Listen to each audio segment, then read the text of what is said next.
Okay, we're inside the 2016 Cadillac ATS-V Coupe.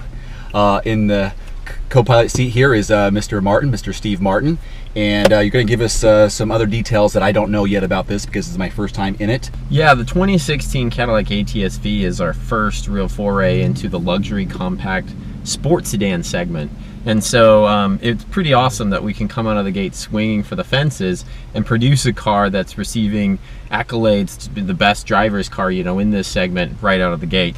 And the way that we're able to do that is by focusing on handling, focusing on balance, focusing on providing the right powertrain, also the right brakes and the right tires, sort of giving everybody the complete package so that they can get that proper neutral handling mid-corner that everybody's looking for in this segment.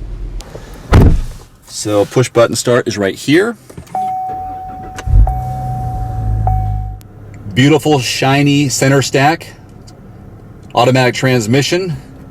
We have a couple of driving modes, a touring, sport, track, snow and ice. Pardon the glare, but here is your instrument cluster.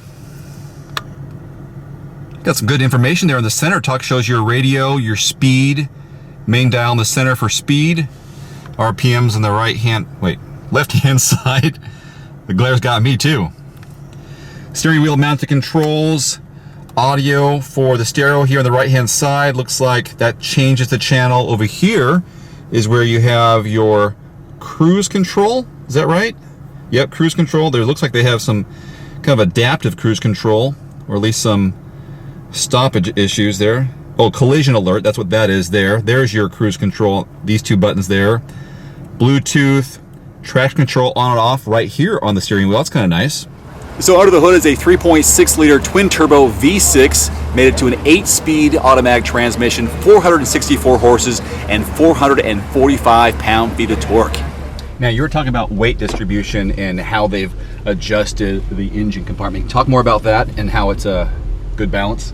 Yeah, it's pretty much a 50-50 weight distribution, and the engineers, when they were approaching it, really wanted for the handling to be sort of the top of the priority. What they ended up doing was they ended up putting the 3.6 liter twin turbo engine into this engine and tuned it specifically for this, being able to get out more horsepower, more torque than what is found in the CTS V Sport. If a lot of people think, oh, I know the 3.6 liter twin turbo, it's in the V Sport. We're able to get more power, more torque out of that for this specific application. And with its size, we're able to do a couple of things. One, we're able to push the engine all the way back in the front compartment, which produces sort of a front mid-engine setup. Two, we're able to meet our cooling needs, because what the engineers really wanted was to have a super no compromise track capable car, so that someone could like take it out of the, you know, fresh out of the box, take it straight to a racetrack and be able to run around the racetrack all day long. And we give you one cooling package, and that's sort of overboard on cooling, so you can do that all day long if you need to. And it was really easy to obtain that with a twin turbo V6 while still be able to hit our power and torque numbers, 464 horsepower and 445 pound-feet of torque as certified by the SAE. So people are taking this Cadillac on a racetrack? Oh yeah, and it'll do it. We're excited that people are posting better numbers than the competition and having more fun while doing it. I've driven this car around several racetracks, and the only time we need to stop really is when we need to refuel the car. So it's pretty cool that people can go to Cadillac these days and grab a track equipped vehicle, you know, in either ATS-V or CTS-V guise, and take it straight to a track. And maybe I think you should probably put performance brake fluid in it, but beyond that, and whatever gas you want, you can run it all day long and have a smile on your face the whole time. In my ignorance, what's the difference between CTS and ATS?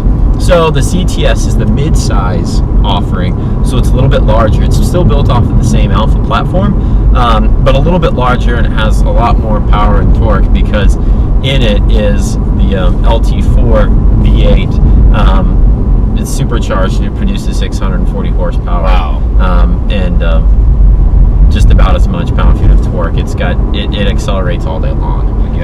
I've driven that on a couple of racetracks, and it's 100% enjoyable driving. But even again, like we're saying, when you drive this car off of the track and you're just driving along, it's a very comfortable and compliant ride. That doesn't, you know, like scare you all the time. But then if you really want to sort of grab it by the scruff and use it, it's very easy to use and very fun at that. Steve, you were the right man for this job. You've really educated me. I'll have to go back and just watch this video so I can digest all this stuff. This is good. Thank you so much for the information. Absolutely. That's great.